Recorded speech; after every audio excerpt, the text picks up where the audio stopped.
Kasi useful kasi. Very useful ang ampalaya sa abroad. I'm gonna frozen them.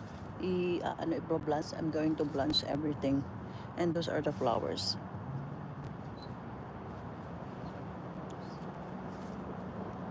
Those are my hanging plants.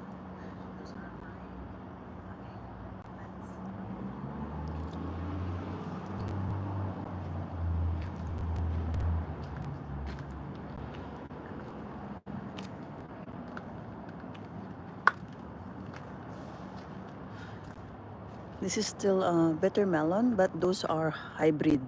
They're the long bitter melon. And there's more here.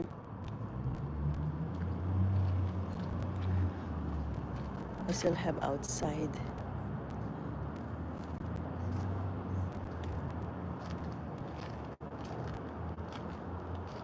Those are the upo.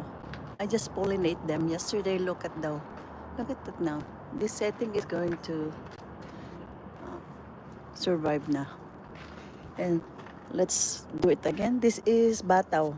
No, yeah, it's bataw. Bataw is, I don't know what's bataw in English.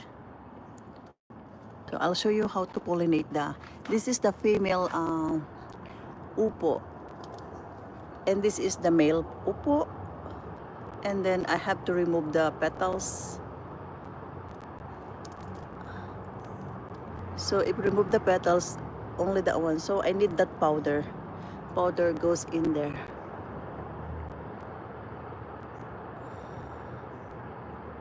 This is how you pollinate this kind of vegetables. We call it upo. Yes. Upo. Enable to continue the fruits because it's supposed to be the bee. Bee are the one who pollinating, transfer the powder of the female to powder of the male into the female fruits. But we don't have bees here. So that's why we have to help those fruits. So we are the one who do the pollinating. Yeah. Digging. Yeah. Ganun talaga yun, pollinating. Kailangan natin silang pag-asawahin kasi hindi tutuloy yung bunga kung hindi mag-asawa. Ito naman ang aking beans na harvest ko na kahapon yung iba. Pero ito yung mga to binhi na to for next year. Marami ng binhi.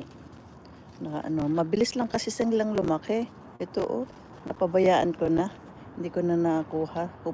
Dapat 10 lang ito. Yung harvest tayo ng isa.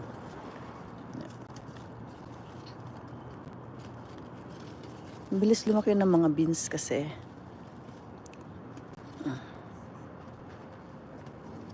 Ito, may nakuha tayo. Meron pa sa labas, may mga kalabasa plantation tayo.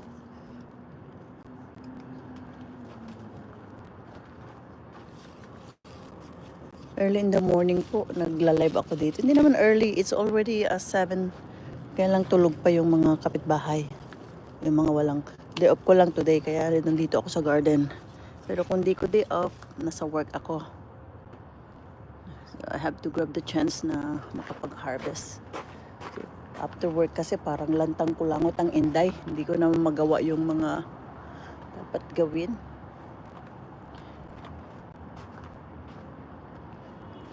So this is the chance to